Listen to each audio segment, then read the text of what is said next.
The Elite Sports and Entertainment Network presents episode 83 of Royally Quacked. Welcome back, hockey fans. How's it going, Cody? I'm doing good. How are you? I'm in my new office. It's not done yet. As you can see, I got my new trinkets. I got me and Timu, and then another Timu, Shigeru, and then I got Iron Man, Boba Fett. I'm more happy with the Star Wars Millennium Falcon right here than the Angels thing. And then when Papa made me our logo out of wood, I have it right here on display. I'm not done yet. I plan on having something here, so it's not just plain white, but no worries. You won't see the ghost of Honda Center walking behind me anymore. You just need someone to put some art there. That's all you need. I have plans, Trent. I have plans. We just literally got into this week, and I got plans. But hey, we already got a comment. Hey, brother Trent, it's Amanda. Yeah, it's somebody from my camp. So okay. A lot of people will be tuning in from different. I'm happy about that. Different spectrums of life. So as if you guys know, we have a very special guest here with us today, the 2023-2024 21st Duck, Trent Sullivan. Hello. Like I said, I was at the home opener when you were the 21st Duck. And that was such a great game all around too. Yeah. From the purple carpet event to the game, and then that's how I got that picture with Timu, because literally it was that game. Yeah. And yeah. I think I bought this jersey at that game too. So, and that was like my birthday present to me. I know that's like the one thing I'll say. It's like I love it, and then now they're like, oh, so I was like, oh, do you want? I was like, I want these. It's like, oh, sorry, you gotta buy those on yourself. Like, I was like, but it's okay. Yeah. Because I save up money for the jersey. Smart. But all right, well, let's get right into Ducks news. All right, so starting today, so Ryan Strome has an upper body injury and will not be playing on the opening road trip. So obviously he wasn't in the game against the Seattle Kraken, which we'll go over that a little bit later. They didn't disclose what the injury was. All we know it's an upper body injury, because we know last week we had that, the funny whole everyone has a lower body injury. Right. And then Ducks goaltender Ville Husso passed through waivers and has been assigned to the goals, which I had a feeling when he went through waivers, no one was going to claim him. Nobody wanted to get a guy that has 2 years and I think making $2.1 million a year. So I didn't think he was going to get claimed. Wow. So, which I figured they weren't. I figured the Ducks weren't going to carry the 3 goalies anyways. Mm-hmm. So, but I do like Ville Husso though. And then just a little extra specifics on Lacombe's contract. It is a flat salary of $9 million each year for the full 8 years, and then it's a no trade clause years 3 through 5, a 15-team no trade clause years 6 through 7. And then the last year, it is a 10-team no trade clause. So, interesting. Yep. And then I got 2 special announcements for. Let's see, I just got to pull up the. Sorry, I should have had this ready, and I didn't. Yes, you should have. I should have. I know I should have. Oh, goodness. Yeah. Shame on Cody. So I kind of helped team up with Mikey from that Sports Dude 714. Mm-hmm. He created the Instagram, and we're gonna make it on, I believe, on all socials, the Mighty Ducks Club. So just for all Ducks fans to kind of go there and support the Anaheim Ducks and stuff like that. I helped him with the giveaway post and making it, because I just like doing those things. Yeah. But they are doing a giveaway on there. You need to tag one friend that you would invite to the game. You have unlimited entries. You just need to, where is it? Please follow the road. I'm trying to find it. You need to follow both the Mighty Ducks Club, follow Royally Quacked, and tag people, and you need to repost on the thing. So, and then the winner will be announced, I believe. Let's see. The winner will be announced after the home opener game on Tuesday, October 14th. So you have until then to do this. So that's announcement number 1. Announcement number 2. Let me pull up TikTok because I can't find it on Instagram for some reason. Right, I'm on the right. Should we play the Jeopardy theme? No, we're not gonna do that.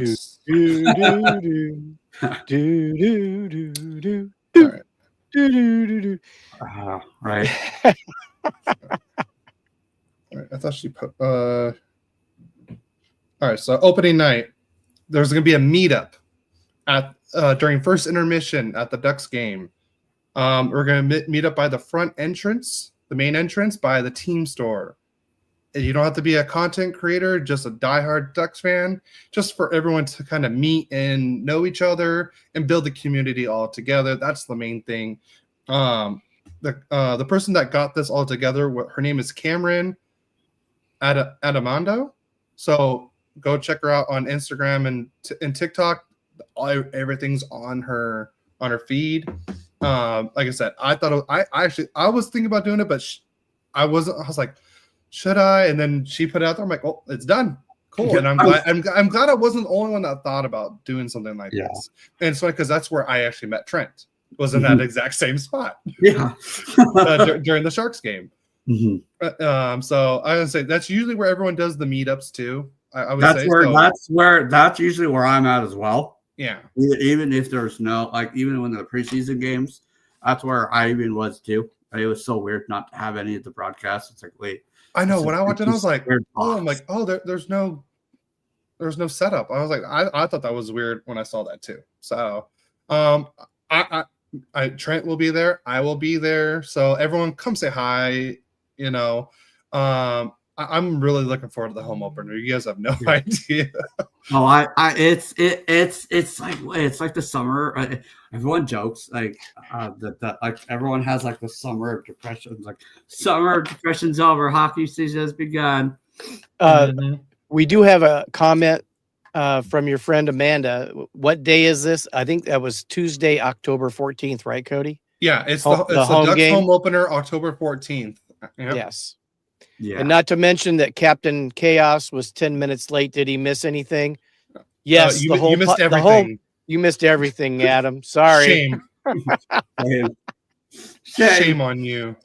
Shame. So are we ready for Kings news? We are ready for Kings news. And just something I was going to mention at the start and I forgot. I do believe, and I could be wrong, that we're the only rival podcast in hockey that I know of. Not that I know that the Puck podcast with Eddie and Doug, they are rivals with the Ducks and the Kings, just like Cody and I are, but they talk about hockey in general, right? Not specifically about their teams. So Correct. That's what makes us different at least. So let's get on to Kings news. And of course, my first part of the Kings news is Cody poking me in the side about this. The Los Angeles Kings have the oldest team in the NHL with an average age of 29.9. Well, I'm okay with that because I'm probably one of the oldest podcasters out there too. Yeah, you got to make an entrance, Adam. Yes, you always do. That's for sure. Other Kings news: Kings have placed defenseman Kyle Burroughs on the injured reserve. Do you know what the injury is? Nothing. It didn't state it. Full body injury. Yeah. Well, or what he got injured by? Maybe by the puck that went in for that one goal when they played the Ducks. The first goal of the game. Yeah, it went off him. That's true. So his feelings got hurt. Got it. There we go. Yes. So the LA Kings have named Tyler Wright as the director of player personnel, Travis Culhane as assistant video coordinator, and Jonas Hoagland, and Brendan Daly as scouts. They are the latest additions to the hockey operations staff, along with Derek Armstrong, who joined the organization as a scout during the 24-25 season. AEG Sports Chief Operating Officer Kelly Cheeseman has left his position with the Kings, joining the New York Islanders to become the president of business operations and alternate governor. Cheeseman has held this position for the over 13 years, has been with the Kings organizations for nearly 25 years. Thank you for being with the Kings for so long, and good luck in New York. Also news.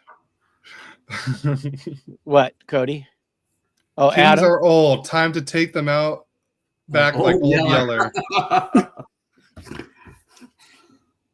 Yeah, good old Captain Chaos. And then Always bringing strife. Frankie the Yankees on. Oh, hey guys. Hey, how's it going, Frankie? Sorry about the Yankees. At least they made the playoffs, unlike our Angels. Yeah, the Angels never do. To New York. Oh, he's a diehard Yankees fan and Patriots fan. Yeah, he's part of our the network. We're part the of network that we're part of. Yeah. He's been trying to convince me and my dad to become Yankees fans since we've been here. Yeah, you gotta love Frankie. He is definitely one of the most passionate people about his teams. So sorry, Cody, but no, let's go LA Kings. I like that one. Trent, I already don't like your friend. I know, I'm sorry. Oh, and he's also the co-founder of the network as well. Oh, wow. Yeah. And then Adam, Yankees suck, go Dodgers. So thank you for usually it's me interrupting the Ducks news, but I've been getting a lot of interruption with the Kings news. Obviously, with some of the signings that's going on, Adrian Kempe's camp is reportedly pushing for close to $12 million than the original $10 million per Cam Robinson. Now, here's the interesting thing about that. I'd pay him. The 12? Absolutely. If we pay him 8 times 12, I mean, in 2 or 3 years, that's going to be a bargain. Yeah. I mean, makes you wish they would have signed that 8x10 a lot quicker now, don't you? Well, definitely. Yeah. So, I mean, they're stupid if they don't sign him. Agreed. We'll see what happens with that. Yeah, it's hard to find two-way hockey players like him. Yeah. Oh, we got Kevin. Kevin from last week. Glad to see you guys on the screen again. Welcome to Trent. Hope you guys are having a good episode so far. Thank you. Yeah, he was one of the guests last week. He's also a Kings fan as well. Yeah, great guy. I had Eric last week, and he's the other Ducks fan. So we had to equal it out a little bit last week with the predictions. Yeah. So we'll see how those all turn out. I have a friend that is a Kings fan who lives in Anaheim Hills. I'm like, I don't like you. So what you have to realize, Trent, when I became a Kings fan, there wasn't the only team in California was the LA Kings. Yeah. So, it's hard to go away. I mean, I had the Triple Crown line. I had, Gretzky came, and I'll be honest with it. If Gretzky doesn't come to LA, do we have Anaheim Ducks? Do we have San Jose Sharks? No. Probably not. So, and if it wasn't for Bruce McNall needing money, which he got paid, he actually talked to Disney about putting in for a team, and that he would get paid money because he wasn't he went to jail, so we all know. Yeah, we got more comments. Don't get me wrong, I like the Ducks, but I prefer the Kings. I grew up on the Mighty Ducks movies. No, hey, you could be a Predators fan, a Tampa Bay fan. We welcome everyone. It doesn't have to be just Ducks or Kings. We just love having fun. I just like the fact that we, just randomly had Connie at one of the games one time. And I was like, everyone's like, what? I'm like, yeah, that's how we roll. Sorry. Yeah. I guess we're cool like that. And then Adam loved Trent's episodes on Locked On Ducks. He meant to say hell of a story. Yeah, I know. I saw it. And he's like, oh, hell. Yeah. And then Kevin, I would pay 12. Can't pay 12 too.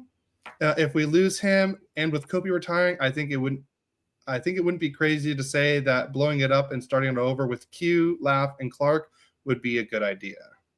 You know, Kevin, I totally agree with you, brother. Yeah. That's why it was fun to have you on the podcast last week. You did a fantastic job. Yeah, he did. We appreciated you and all the efforts that went with that. Yep. All right, you want to move on to? Well, let's go on to league news before we go too long, Cody. Yeah. You want? Okay, I'll start. I'll start. Tampa Bay defender J.J. Moser has been suspended 2 games for boarding Panthers forward Jesper Boquist. Yeah, and then also Tampa Bay forward Scott Sabarn has been suspended 4 games for roughing Panthers defenseman Aaron Ekblad. And then I'm just going to add to this last one. The NHL has also fined the Tampa Bay Lightning $100,000 and John Cooper $25,000 for their actions culminating in the events of the preseason game versus Florida. Did you guys see I think there was not 16 ejections. No, I didn't. It literally like a beer league team bench. Like they're like 5 players on each bench on the Tampa Bay bench and everything. It was something you don't see often in an NHL or preseason or season game. Well, you know, maybe it was Tampa Bay telling the Panthers that we're willing to do anything to upset and take over. That's pretty much exactly what I thought it was. I just wish it wasn't a preseason game. Yeah. That's the only thing. Yeah, we'll move on from that now. So Connor McDavid signed a 2-year, $25 million contract with Edmonton Oilers. And it has an average annual value, obviously, of 12.5 and begins in the 26-27 season. So chalk that up for Cody for getting that one right. Well, what it tells me is he doesn't believe they can be good for a long. He's not going to sign that long term unless they prove to him they can do it. Yeah, and it gives him an out clause to move on to a team that young and up and coming. And I mean, one team young and up and coming is the Ducks. Could you imagine 3 years from now that you got Connor McDavid in the middle of that? I like how you say Ducks and not Kings. Well, what right now it doesn't look that way. Obviously, we're already old, right, Cody? From what you said, but but the Ducks are didn't pretty young. say it. Somebody else said it. I just put it in the note. Okay, let's get that right. Let's get that right. Okay, but honestly, what a steal of a deal for Edmonton to get him at the exact same annual value as he is now. So what is that? What does that really tell you? He wants to win. Like he wants to help Edmonton win that cup. I can totally respect that. I do too. I mean, because honestly, I would, if I was him, I want to win. It's just if you're ever been an athlete, you want to win. And he's sacrificing to win. So yeah, but there was actually more signings that the Oilers did. That same day they signed defenseman Jake Wallman to a 7x7 deal, 7 years, $7 million contract extension, and that starts next season. Yeah, we got a lot. It's exactly what Adam says. It's an ultimatum: either win or lose me. Pretty much, yes. Agreed, Adam. So Jack Eichel's new contract extension with Vegas is for 8 years and $108 million. So actually, the number 2 pick in that draft, where Connor was number 1, he's going to make $1 million more a year for a few years before McDavid gets his $20 million somewhere. Yeah, exactly. So $13.5 million. Honestly, I think he could have gotten more, but I think he took that just so the Vegas can stay competitive. That's how you win. Yeah. I call it the Tom Brady effect. Because did he ever be the top money earner ever? He always took a friendly deal so they could still win. And how many Super Bowls did he win? 7? Man, does not remind me of that. 7 out of 9? 10. 10? He lost three twice. times? Yeah, twice to Giants and once to Philly. Oh, okay. Yeah. That's still 70%. Yeah, that's crazy. All right, next up, the Winnipeg Jets have signed forward Kyle Connor to an 8-year, $12 million AAV contract extension, and that deal begins in 26-27. So a lot of these top people that were going to be free agents at the end of the year are all gone now, just like last year and the year before that and the year before that. And here's another thing. The Oilers have signed Matthias Ekholm to a 3-year, $4 million AAV contract extension, and that also begins in the 26-27 season. So they're trying to solidify their team. Yeah. For at least the next 3 or 4 years. Yeah. So. And then the Blackhawks have signed UFA defenseman Matt Grzelcyk to a 1-year, $1 million contract. He was on a PTO with the team during preseason. Hey, man, I was supposed to be on PTO yesterday, and all the call-outs. But that's a different PTO. I know. I was just having fun with it.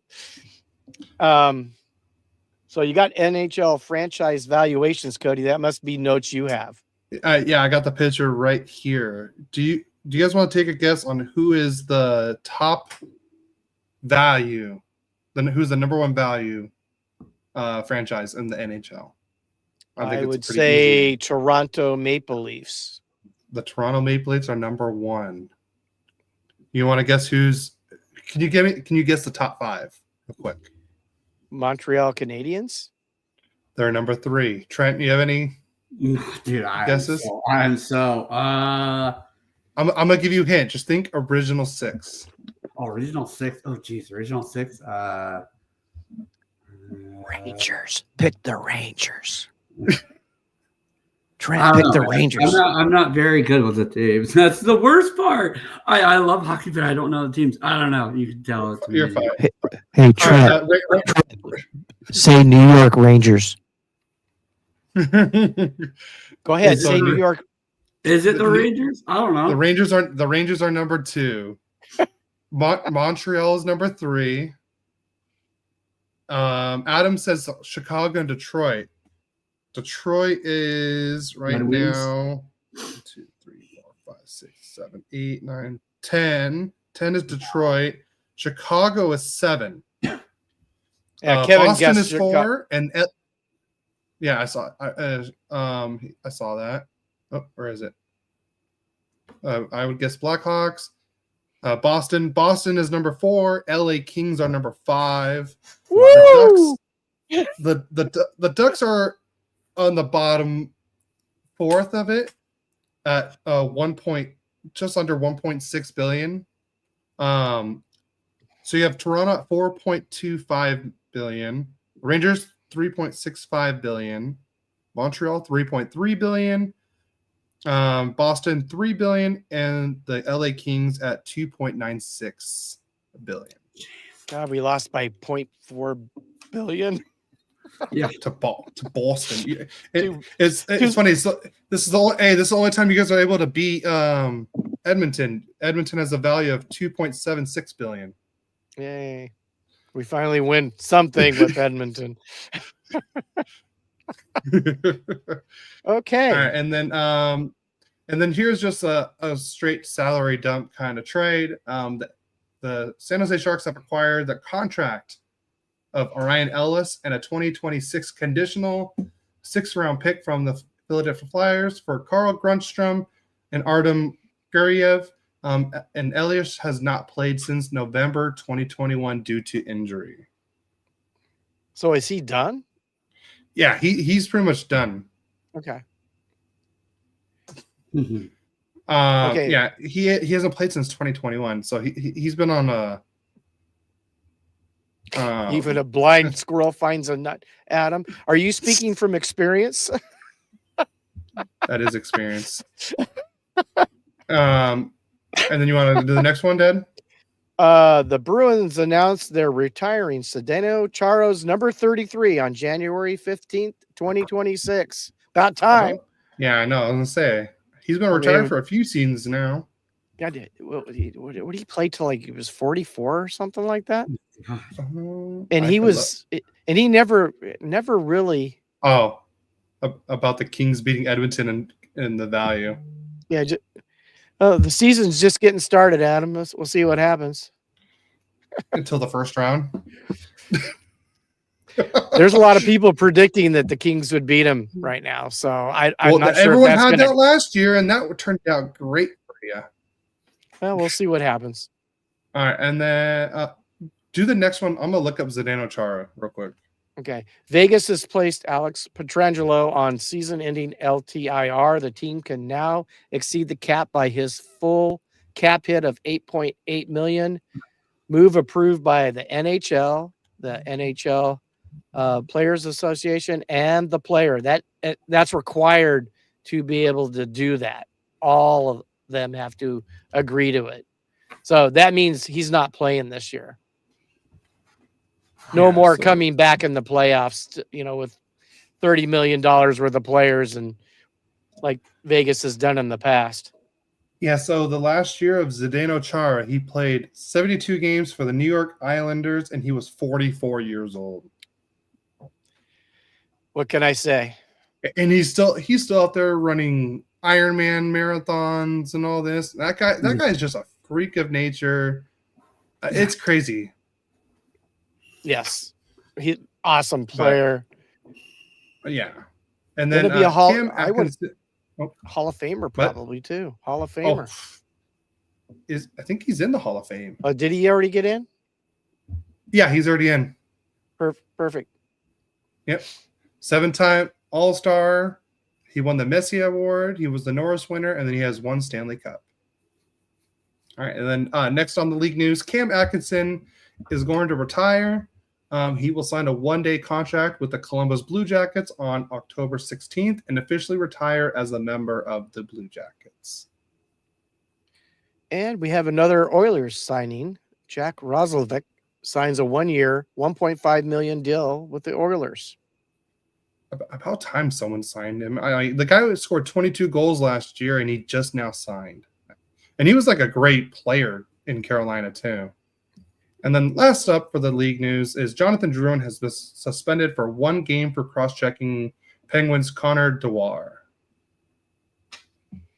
All right, let's move on to game recap. Game recaps. All right, I'm gonna just. Do you want to do yours? At least one of yours, real quick, Dan. Yeah, well, let's. I'll give you a little break with my 1 game. Well, I only got two. Oh, okay. So you do one, I'll do one, and then you do your last one.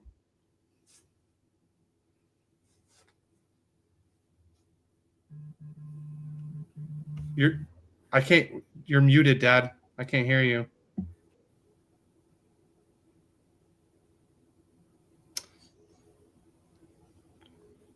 See, Trent, this is why we can't have nice things.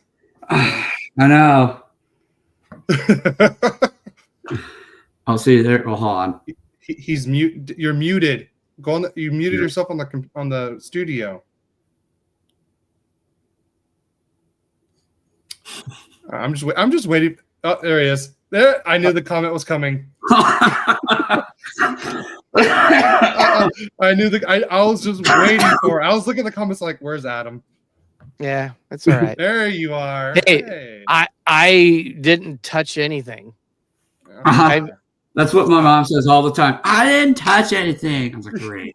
Oh, and as soon as you muted and we were waiting, I waited for the comments. I'm like, Adam's gonna say something. Well, that's okay. The captain of chaos. Oh, yeah. That's. I still remember at the that one hole where you were getting heckled and the shot went way over to the right. Did you ever find the ball, Adam? Did you hear what I said to him? What? I said a stormtrooper can shoot better than you. Oh my God, that's a pretty bad one. Oh, and it's funny because he's like, "Yep." All right, Dad, so opening night. Let's get to opening night. Kings against the Colorado Avalanche, and first period, it was competitive. Nothing happened, and then the Kings just, unfortunately, that's what they did. 3 goals in the second by Colorado. Kings got some kind of easy goal there and to help out just a little bit. And let's go through the scoring real quick. Martin Necas scored the first goal at the 48 second mark of the second period. Assists from McKinnon and Lehkonen. Then Sam Malinsky scored unassisted to make it 2-0. And then Arturi Lehkonen scored his first from Makar, his first, and McKinnon his second, which made it 3-0. Then, of course, in the third period, Necas scored on the power play. Makar got his second assist. Nelson his first, made it 4-0. But Fiala scored at the 15:06 mark on the power play from Kempe and Kopitar to make it a 4-1 game. Let's just go see how the shots were. Kings outshot them 25-23. They beat them in the faceoff circle 55-45. Now, the part of the Kings' problem is they were penalty killing 6 different times, but they only gave up 1 goal, and the Kings were 1 for 4 on the power play. Other than that, I'm sure the 3 stars of the game got to be all Avalanche. Necas was the first star with 2 goals. McKinnon was the second star with 2 assists. And Lehkonen was the third star with a goal and an assist. And I'd like to forget about this game, and we can move on to that first Ducks game. I want to forget about these helmets first. Ooh. So, I hate as all you guys see, the Kings, they actually warmed up in their normal home jerseys, and then when they came back out, they came out with their new third jerseys, and this is what they came out with. I don't mind, the jersey. I hate the helmet. I do not like the helmet. Yeah, those are weird. Yeah. It's just a less shiny chrome dome. Yeah. Kevin, am I crazy for loving the helmet? You're crazy, buddy. You're crazy. Hey, I mean, everyone has preferences. I mean, I thought it looked nice at first, and then when they started playing, I was like, oh my God, like the helmets match a little too close to me. Like, I think this would be a better matchup, like maybe against the Ducks that wear like the orange helmet, or the Sharks with their teal helmet or the Canes with their red helmet when they, but I'm like, I don't like it. Like I love now, Dad, I know you wanted the forum blue and gold, and I think that would have been the way better choice to go with, but I don't mind this. I just wish they would have stayed with the matte black helmet, and I think it would have been perfect. Well, when you have a third jersey, you want it to be more, not so much the same. It's a lot the same to me. I don't think Turcotte likes it either. Just look at that face. Yeah, really. and Adam, did you crash into the boards and hit your head? You like the helmets? Hate the jersey? Really? I'm just the opposite of that. I'm the opposite. I'm like, no. That's okay. Everybody can have an opinion. Yeah. Some of us are just a little better at it than others. So were you done with your recap for the first game? Yes. You know how shocked I didn't see is the Harmonic Queens didn't come back. I thought they would have came back for the opening night for you guys. Oh, the Korean. Yeah, the Harmonic Queens. So, all right, we'll start with our game, and Trent, of course, you can chime in. All right, the Ducks went on the road to Seattle for the first game of the season, and it started off very strong. Great opening 20 minutes. Unfortunately, Seattle did get the first goal at the 2:21 mark on a wrist shot from Vince Dunn, but about 2 minutes later, Beckett Seneca, in his NHL debut, scores his first NHL goal with assist from Mason McTavish. What a great play that was. For a kid who had I'm like, dude, it was going bananas when we were watching it at Brewery X. Like, dude, I wanted to go to Brewery X so bad. For that kid to have his first NHL goal in front of his parents, so awesome. In front of his mom and sister and stuff. I'm like, dude, that's got to be like mind blowing. Yeah, and so I'm gonna just say this: after the first period, shots on goal, Seattle 5, the Ducks 17. That was nuts. Yeah, and the only reason it was a 1-1 tie after one was because of Joey Decord. We got goalied in the first period, and then second period, Mason Marchment scores his first of the season to make it 2-1 at the 3:50 mark. So now it's 2-1 Seattle after 2, and then Jared McCann scores the lone goal in the third for his first of the year, and we got a final of 3-1. Like I said, we played a great opening 20 minutes and then just completely fell off after that. Yeah. We did have 12 shots in the second, but Seattle had 11. And in the third period, when you're down, you should not be getting outshot by twice the amount. The Ducks had 7 shots on goal. Seattle had 15. That should be the opposite when you're down. So the final shots on goal was 36-31. Face-off percentage, we're still iffy on the face-off percentage. We lost 54 to 46. Power play 0 for 1, but the penalty kill was 2 for 2, so that's good. The penalty kill looked great.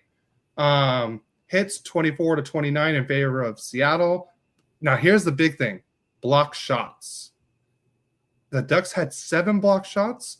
Seattle had 26 block shots in that game. So we were getting shots off, but we just got to get the shots through. So the Ducks fall in the season opener in Seattle, 3-1. There was just a couple bad defensive mishaps that led to the Marchment goal and the McCann goal. The first goal, Vince Dunn, just a great shot, and Dostal got screened.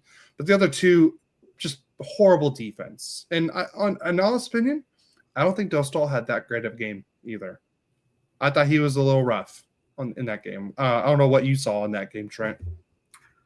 After like the second, I kind of like went and started talking to people afterwards. I watched the first and second, but then after the third, I was like, all right, I went and talked to people, and I was like, Trent, I was just like this.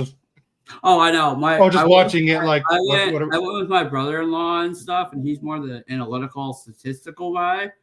And I'm like, I wish I could be more analytical, a little bit more, just so I like how like Jake and Felix can from Crash Upon. They're so good at the analytical stuff, and everything. Like I wish I knew understanding what everything was, but I'm more of a visual person, anyways. Yeah. I don't know. It's so funny. I'm a diehard Ducks fan, but yet I don't know squat about statistics or our players or how good they play. But I'm more about, oh, hey man, how's it going?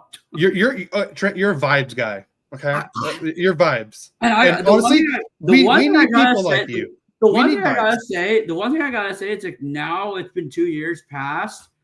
I'm like, now they're like, I'm not even, hey man, how's it going? I was like, hey Trent. I'm like, are you talking to me?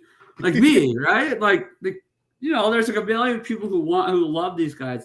And then I was like, they're like, oh, like because they did, there's an event where like you get to go meet the players and get the autographs and stuff. And Kilhorn was like, "Hey, bro, hey man, how's it going?" I was like, hey, "How's life?" I was like, "Did Alex Kilhorn ask me how I'm doing?" I'm like, "Dude, this is nuts." So again, yeah, that I am. I'm more the vibes that I'm going, but yeah, if you ask me about anything, I'll look at you like, "Are you asking me?"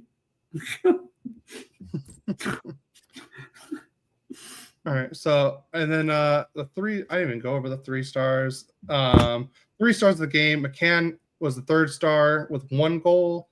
Mason Marshmit was the 2nd star with 1 goal. And then Joey Decord was the number 1 star with only 1 goal given up and a .972 save percentage. Yeah, you got Decord. We got decorded. And then real quick for Adam, the jersey's way too plain. I'm not a fan of the crown, but I'm also crazy because I want the Ducks to go to the orange chrome dome. I don't want an orange chrome. I wouldn't mind seeing what it looks like, but I'm not a fan of. I'd rather them go to the matte orange look. But I like the matte black the Kings have. Yeah, I do like the crown logo.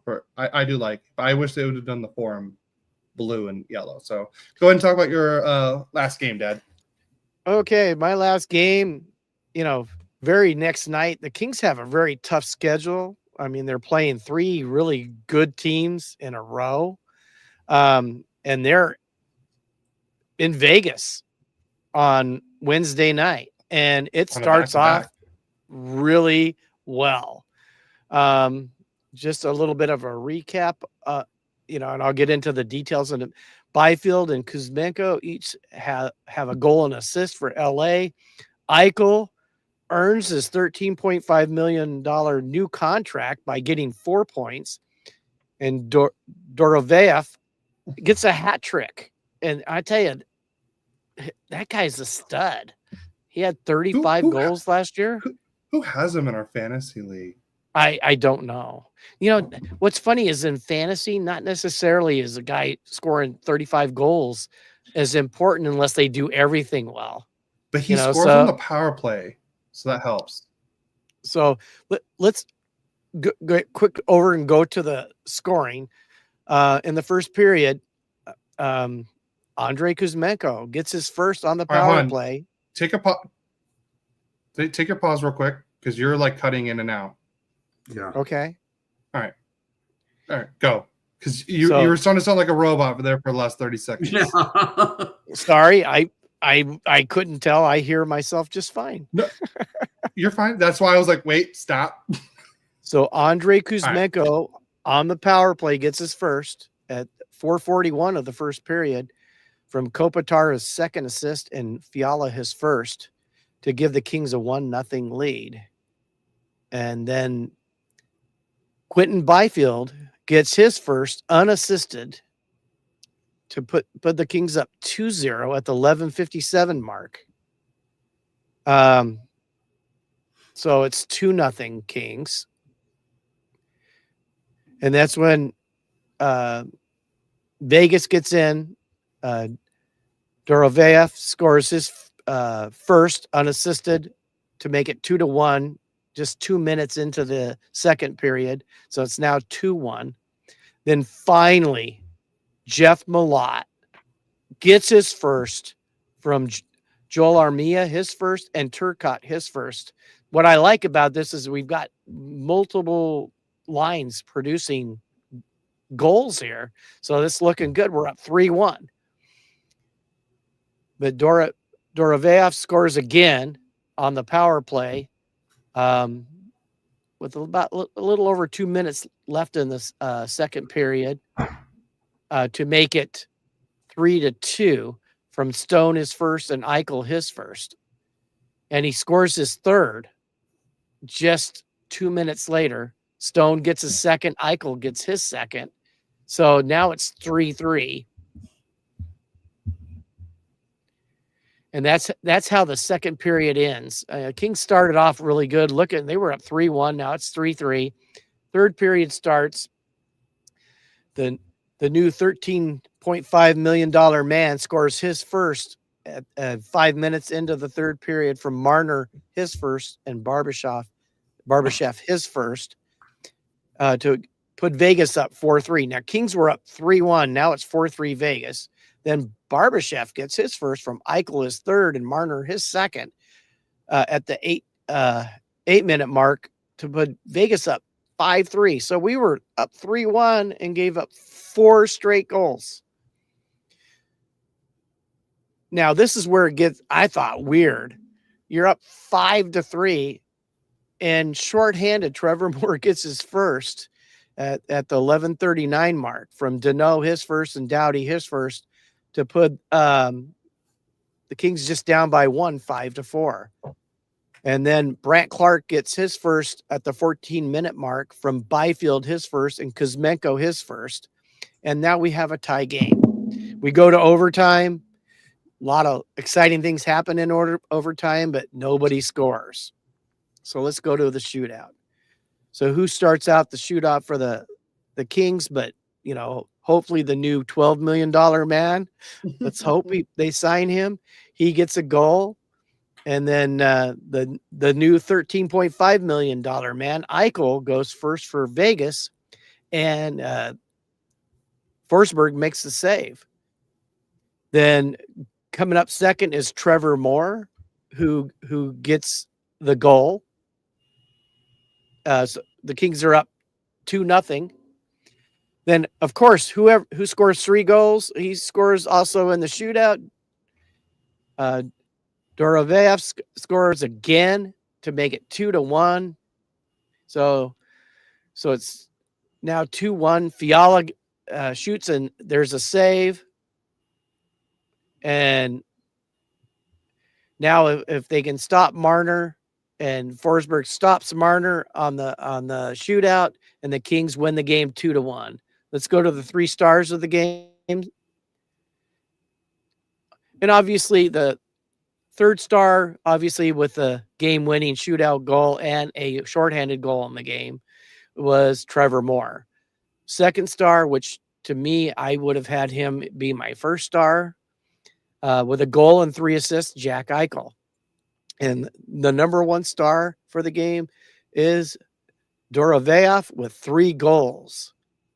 And I just think he's a stud goal scorer, and I only see him getting better. And I wish he wasn't on Vegas.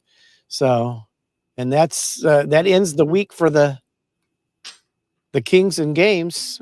So now, now do we want to go to predictions? Let's go to predictions. All right, so Trent. All right, we got these games coming up. So we got tonight against the San Jose Sharks in San Jose. What's your prediction for tonight? I think we'll do well, but I don't know. I've always thought that we played good against the Sharks. Obviously, when I go to the state, when I go and watch, sometimes we win, sometimes we're not. I don't know. I just think for you, sometimes it just all depends how they do, overall. I don't know. Yeah. That's just my opinion. Yeah. You have a prediction for tonight? Like who's going to win and what's the score? Go bold, Trent. Pick a score. I think you're going to do better than Cody. I'm betting on it. Well, I don't know. Let's see. We played against the Sharks. We've either lost to the Sharks or won against the Sharks. So, say it's a possible, say 5-3. I don't know. 5-3. Who wins? Either us or the Sharks. No, you got to pick one. Come on, Trey. Come on. It's hard. It's hard. I don't ever do this before. You're good. Yeah, you'll probably go 3-0. You'll probably be better than all of us.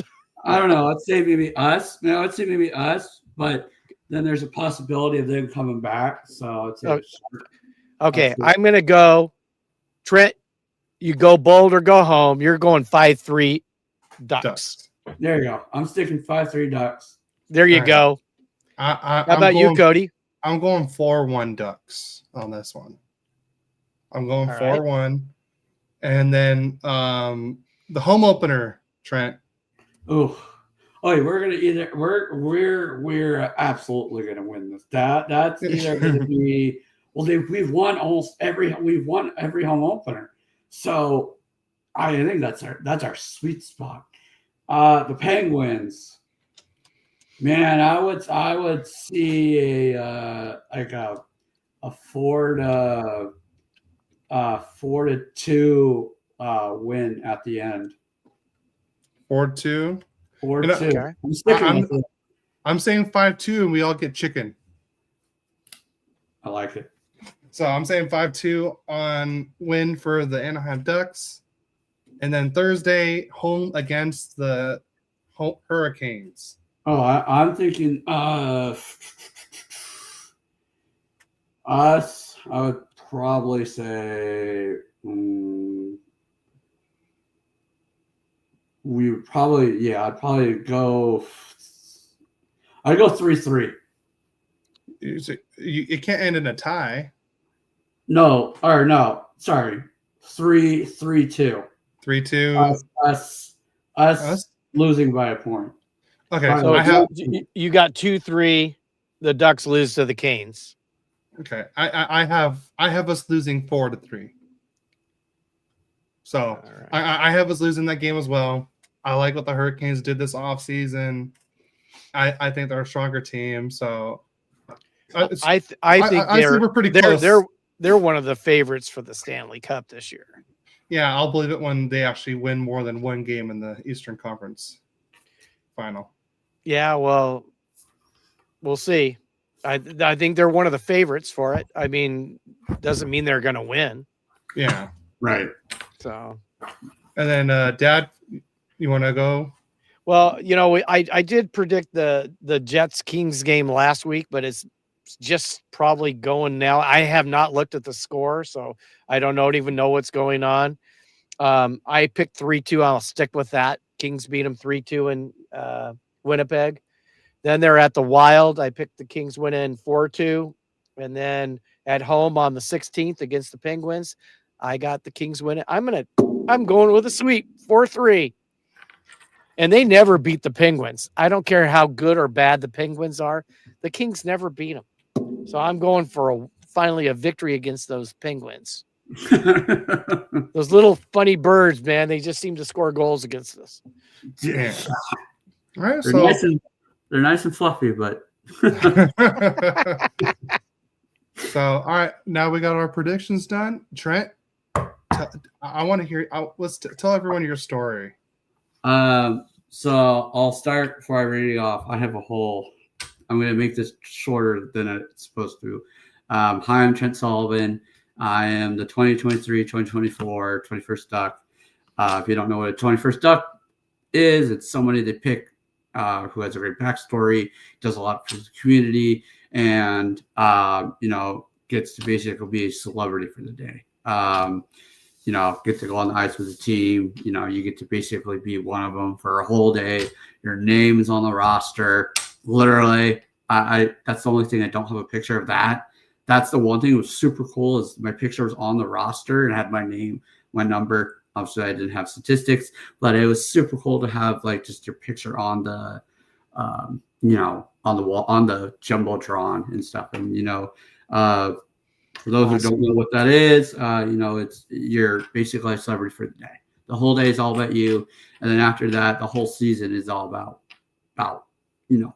you're well known, you're famous in a way, and I'm 2 years out of my season, so and still people to this day come up to me and they're like, "Hey man, how's it going?" I'm like, I don't know who they are, but I think it's just awesome. Yeah. It's an awesome thing that I didn't even know was even a thing until my year. So I'm going to read off some things that I've written down so people can understand who my story is, and especially for myself as well. Good afternoon. Actually, good morning. Good afternoon. It's almost 11 o'clock. Good day. I know. Good day. I'm lucky to be here today to share my story. Growing up and lived every day with health issues, complications, hospital stay surgeries, procedures, pneumonias, RSVs, viruses, and most recent emergency colostomy surgeries was in 2023. I can't forget to mention blood draws, tests, CT scans, MRIs, annual heart catheterizations, biopsies. There are too many to share. So maybe I don't know anything different, but I'm here today because of my donors. I have 2 donors, by the way, not 3, 2. My health challenges actually started in the first few hours of life. They discovered I had a hole in my lungs, and each time I took a breath, the air escaped into my chest, which was pressured into on my heart. It led to the discovery of my heart defect, which is known as the tetralogy of Fallot, or the 3 word is TOF. It's a medical term. I was transported to CHOC, where I spent 3 additional weeks in the NICU, which is basically they take care of those who are in the very rare cases. I was one of those, solely relying on 2 different types of ventilators. This allowed my lungs to recover so I could eventually breathe independently. Over the next few months, my cardiologist at the time made a life-threatening mistake that led to my congenital heart failure. I ended up in the PICU at CHOC Hospital, where I was put on ECMO, which is a heart and lung bypass machine. Right. I was on ECMO for 10 days before receiving a heart transplant on December 10th, 1993, which I was 5 months old at Loma Linda University. So that's a little bit about, my heart is from Chicago. It was transported the following day.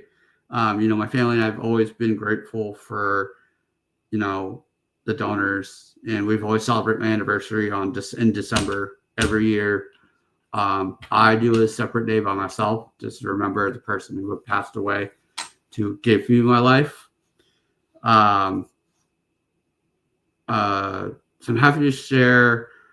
In 2023, I celebrated my 30th heart transplant anniversary party with 200 friends and family, which included Ken French and Guy Bear for the Anaheim Ducks, which that was nuts. That was a surprise. Well, that was the thing. They're like, oh, it's like, because I invited Ken French and Guy Bear. I was like, I want them to come and this and that. And I was like, but then I was like, I never heard a single thing. So I'm doing all my stuff. And all of a sudden, I see Trent French and Guy Bear. Go ahead, Garrett.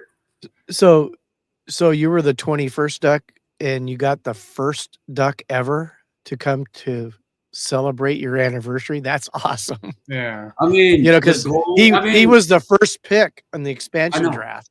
I know. That's what all my friends are like. Dude, you got Guy Bear, the guy who played for the Anaheim Ducks, almost what? I think Guy told me how long ago. I was like, dude, I know. I'm his oldest team. Fast forward a few years, although a heart transplant saved my life, I have learning disabilities as a consequence of it. Memory is not the greatest. Knowing what's right from wrong, sometimes I don't understand. Sometimes I need to get told twice instead of one time. My heart transplant was indeed a gift of life. An infant in Chicago. I was rereading back, but my heart transplant is basically a gift. Yeah. I mean, walking miracle. The people tell me all the time. They come up to me, like, yeah, I know. I've been told for 32 years that I've been, fast forward to my teenage years. Immune suppression medicine was to prevent, rejection from my kidneys. Just after my 18th birthday, I was officially put on kidney transplant list of August of 2010. So you understand, being put on a list for a donor, it could be exciting, and it also could be nerve-wracking. And it also could be, I've learned to not keep my expectations low, just because of everything that I've been on. Given known how long it would find a match, I was luckily maintaining without dialysis. Most kids with kidney transplants need dialysis. So first call was in November 2010. We were super excited, but unfortunately, made to find out I wasn't a match after all, which you have to have a certain way to match for the donor and the recipient to match. It has to be a certain thing. So unfortunately, the first time was not a match, which was sad. And then I learned the lesson. I told friends all about it, and then all of a sudden it didn't happen. So I'm like, okay, learn from that. While my mom was going through the process to be my kidney donor, because what she was trying to do, she received a second call in the morning on February 15th, 2011. So day after Valentine's Day. My birthday. My dad's birthday. My birthday, Trent. February 15th is my birthday. 15th. Yep. Nice. So now we know. Yes, that's something to come. Now I know. A special day for both of us, Trent. Exactly. 12 hours later, within 12 hours, I was confirmed to be a good match and was sent into surgery. I was successfully received my kidney transplant early hours of February 16th of 2011. This was my second gift of life, donated by the young adult whose organs went on to saving multiple people's lives that day. So not just mine. There was a heart that was donated, a liver that was. That person basically gave up their life to save others. My first and second cousins both have had kidney transplants. And it's amazing how many kids nowadays need a second or third. Oh, they weren't even kids. They were adults when it happened. And my first cousin just had it about two or 3 years ago. Mm-hmm. And she was in her 70s mm-hmm. when she got the kidney transplant. In fact, my second cousin named his kidney Kevin. And he's still dealing with some other issues. Yeah. So, just like I'm going to promise Kevin to put you in my prayers. Trent, put you in my prayers along with them, because you're dealing with stuff with these transplants. Yeah. A lot of people don't understand it. It did save your life, but you still have things you have to get done. Yeah. I have to be precautionary still to this Very day. much so. Yes. I'm 30-some years old. I get sick super easy. It does not take me long. It's 0 from 50, and I'm like, I'm gone. And I'm like shaking, cold. I get pneumonias a lot, as I've said before. Pneumonia is number one thing that I get a whole bunch.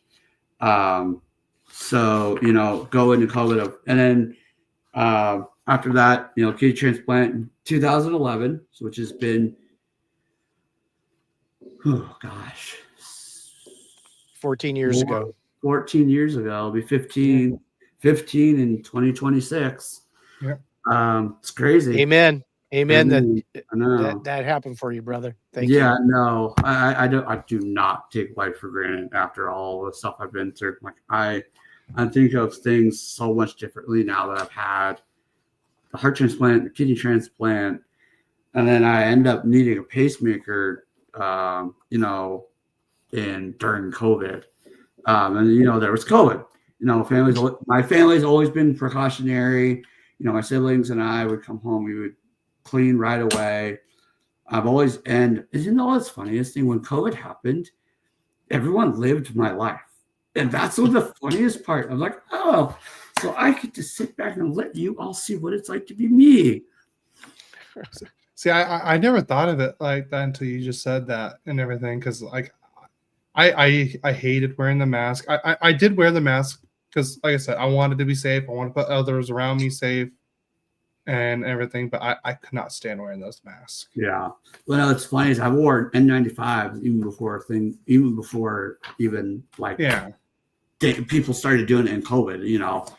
It's so I've worn N95s on an airplane, doctor's offices.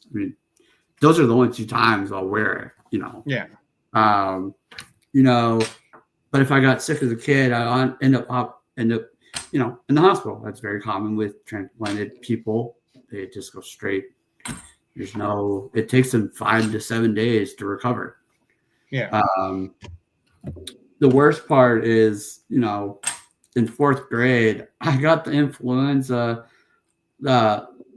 In fourth grade, influenza that year was terrible, and my doctors didn't allow me to go to school, so I was homeschooled for 5 months. So it was, like I said, when things come around, we don't mess around whatsoever. We also, the funny thing is the distancing, the masks, the washing.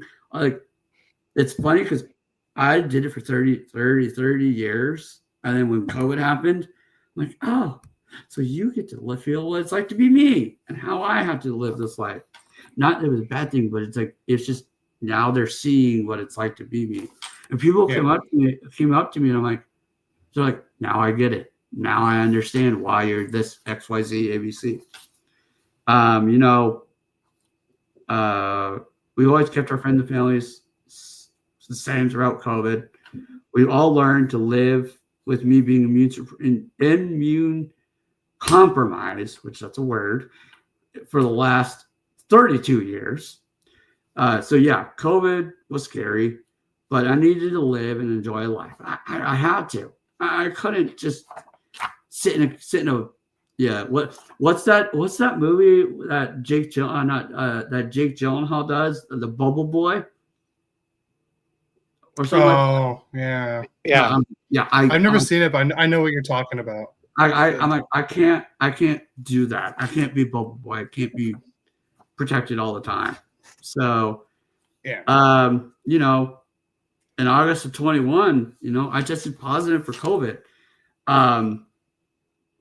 From a pre-op for another surgery. And unknowingly, I didn't even know I wasn't even exposed. So I had sinus surgery and developed bleeding in my nose about almost 10 days later. I went into the ER for the nosebleeds to stop and tested positive for COVID. I'm like, how in the world do I get tested for COVID? I'm the most precautionary kid of all time, and yet I, out of all people, get COVID. My friends were livid that I got COVID. They're like, what? But, but it was, the funniest thing is, I'll say this. COVID hits different people in different ways. It does. I got COVID. I was completely fine.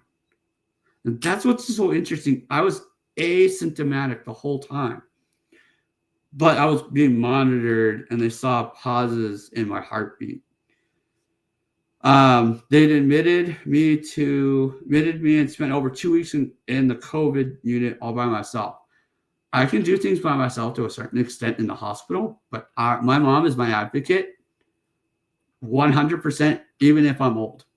Even if my mom's old and I'm old, she's still going to be my advocate. That's what I want people to understand. You need to advocate for yourself, and you need a person to advocate for you. Yeah, it's important. It's important. We live in a world where it's important to have that stuff fixed and set. Anyways, for the first time, I was actually spent alone by myself in the hospital in a COVID ward, and without my parents, my friends, nobody to come see me. Nobody. I basically felt like, experiment X, at that type of thing. But due to COVID restrictions, I relied on FaceTime calls, phone calls, social media. This included calling my parents, when the doctors came in, discuss my care and disabilities, or my possibilities of a pacemaker. Said 2 months later, I received a pacemaker implant. Said I've now had, I'd say this is 3 years now. I've had a pacemaker now for 3 years, and this thing doesn't need to be checked for another 12 years. This box that I have 2 leads, and one's just 1%, and it's so crazy. So, and this, I don't have to get it fixed. I don't have to have it repaired or I don't have to have a new one for another 12 years. Oh, that's nice. Yeah. That'd be awful if you had to do something all the time with that. So the surgery I had was very invasive. Like the scar that I have is like about this small, but they had to go in a difficult way where my doctor said like, I can't do this again. So it's like, thank goodness that this happened.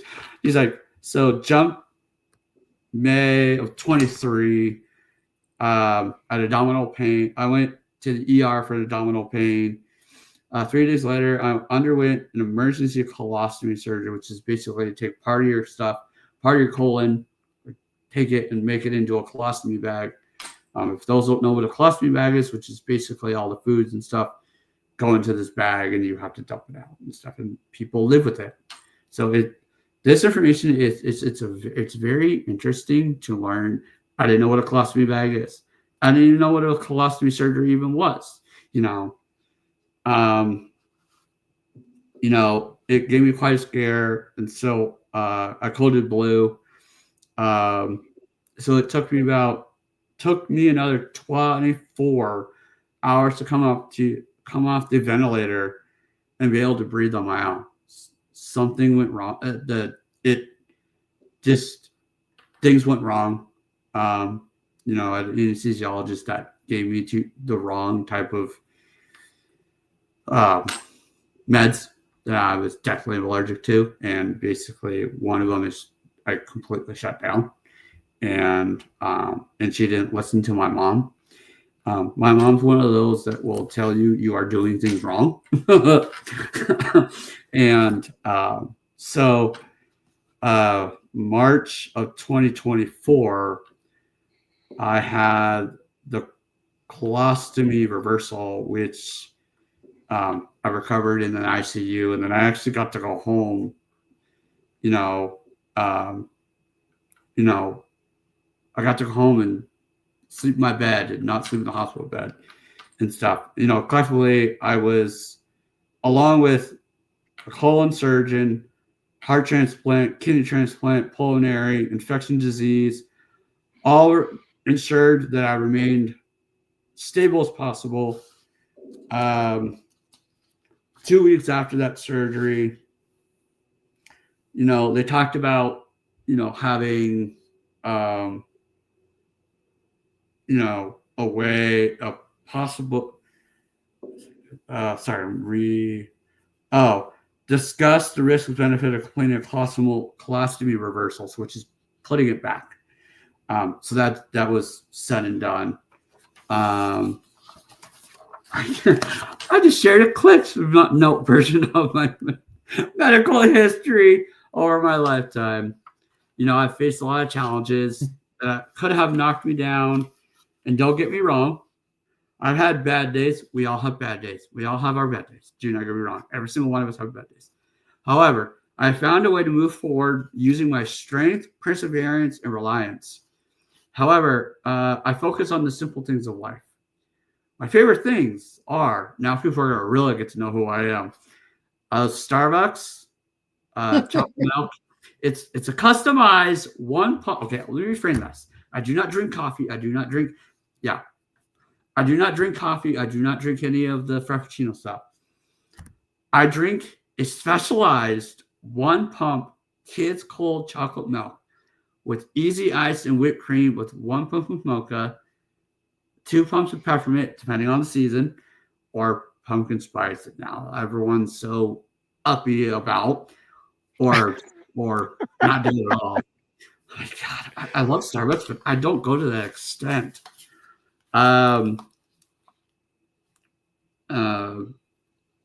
Chocolate milk, watching my favorite TV show.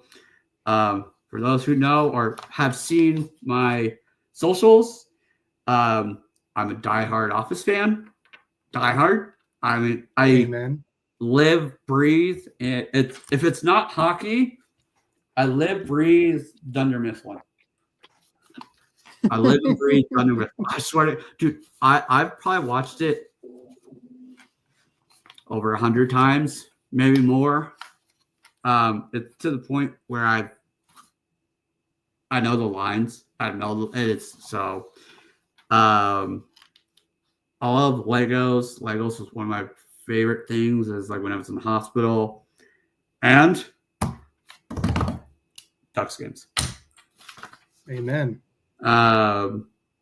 Instead of focusing on ongoing roller coasters on my health challenges, I've learned to go with the flow, such as adapting and adjusting to all the new doctors and nurses. We've changed all my care to UCLA during COVID-19, which is so funny. COVID-19 nowadays, it just feels like a blur. It's so nuts. Mm-hmm. More, as a family, we have faced setbacks and found ways to focus positivity while dealing with negativity. Helen Keller once said, alone, we could do so little. Together, we could do so much. Which is, I mean, it's so true. Yeah. So 2023 marked the 30th anniversary of my heart transplant anniversary party and the 30th anniversary of our Anaheim Ducks. So during that past summer, as a complete surprise, my sister, Trent Sullivan, is my sister. She's my hero. She always has been. And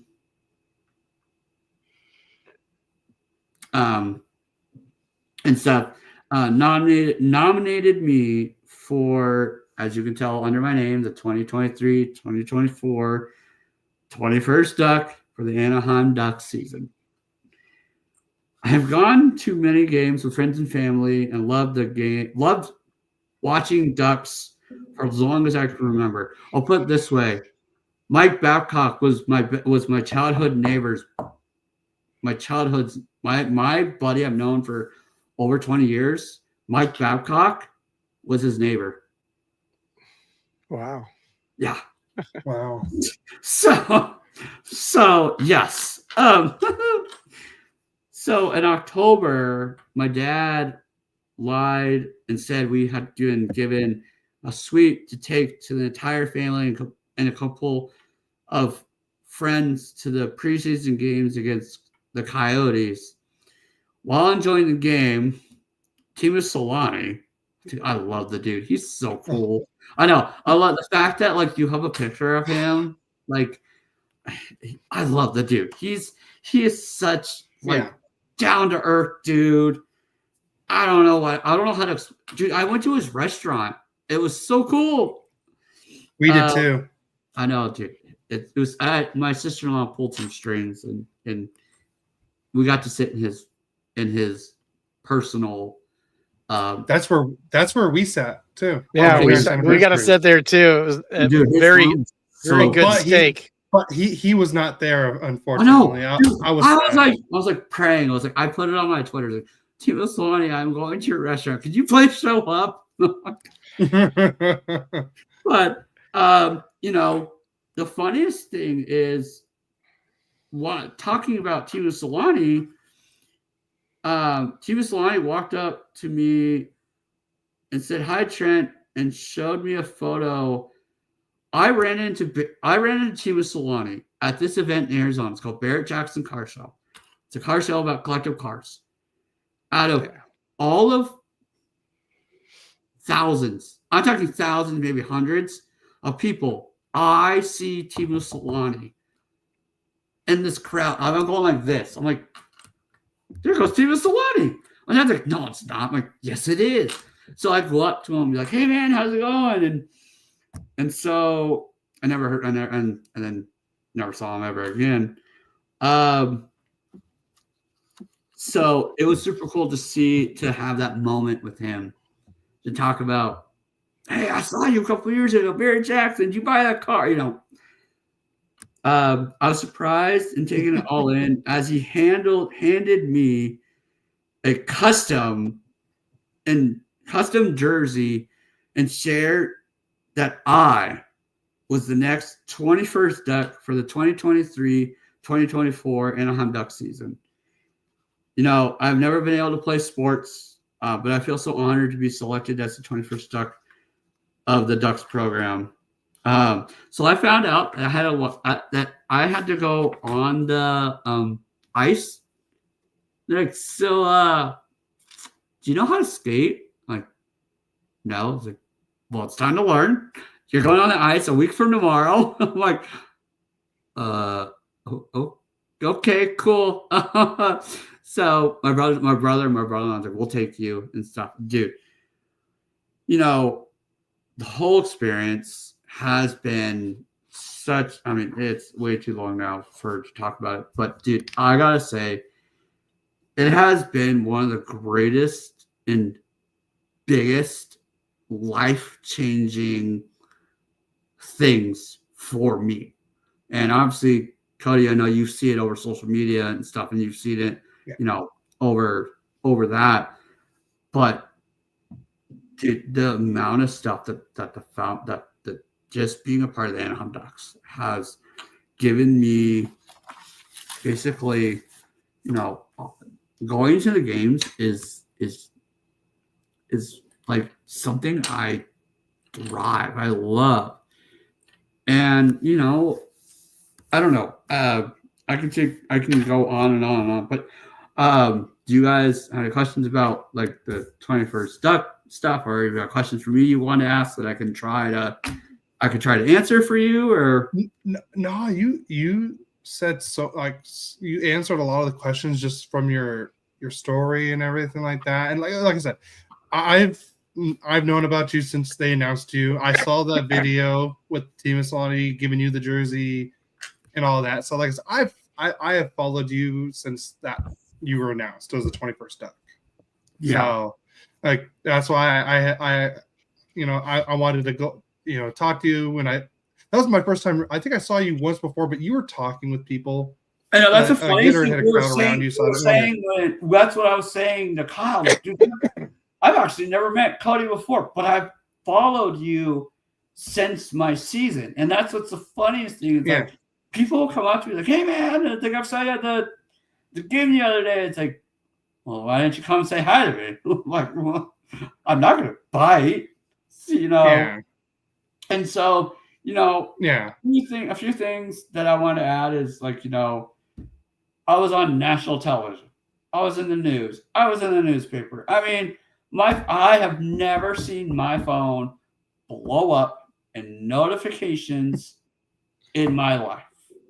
JoJo and them, they honored my brother Grant on Cancer Fight Night,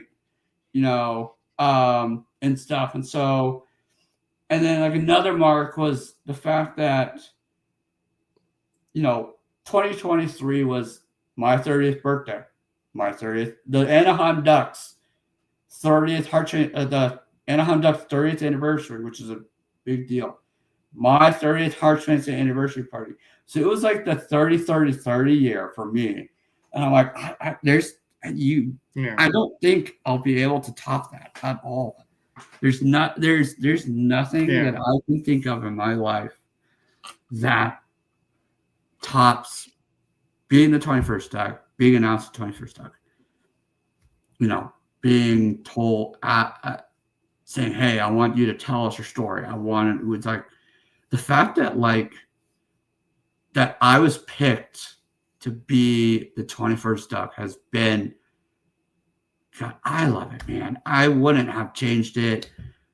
A little back, quick thing is, I didn't even know about it. The only people that knew about it were my mom, my dad, and my sister, and my brother-in-law.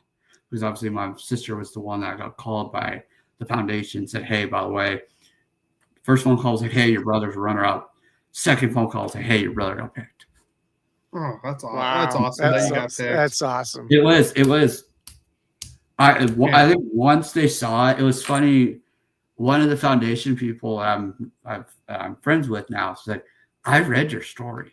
I was like crying while walking to give it to the other people, and so I think that's. And she's like walking and crying. I was like, "I'm sorry." She's like, "No, it's so good." But Trent, but you have such a great story, and I love how you live life and how you handle yourself with everything.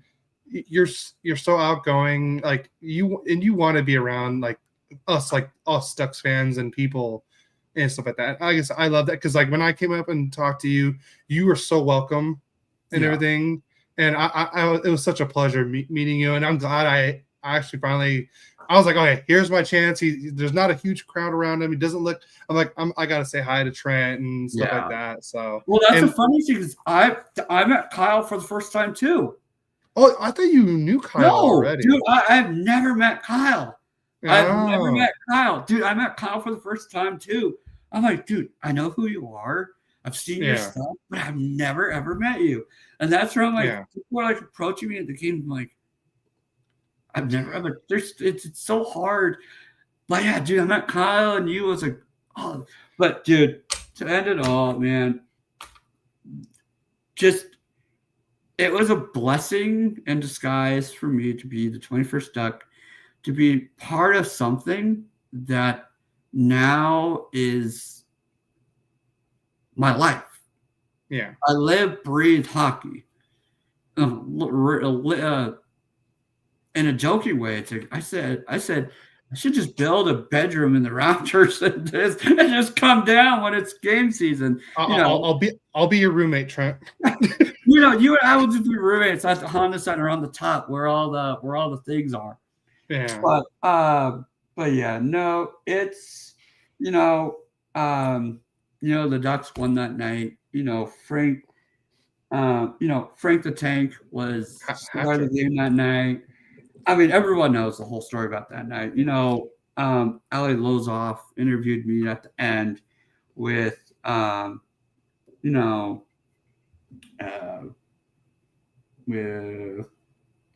was Frank the Tank. So Frank the Tank and I got to be interviewed at the same time. And dude, to be interviewed by Kent French, Guy Bear, the whole broadcasting. I was like, dude, is this what it feels like to be an actual movie star? So it's I just don't know how to explain it. You are definitely you are definitely a star in the Ducks community. I can tell you that for now. The one thing I gotta say is they have said to this day, I am the most active 21st Duck they've ever had. Ever had.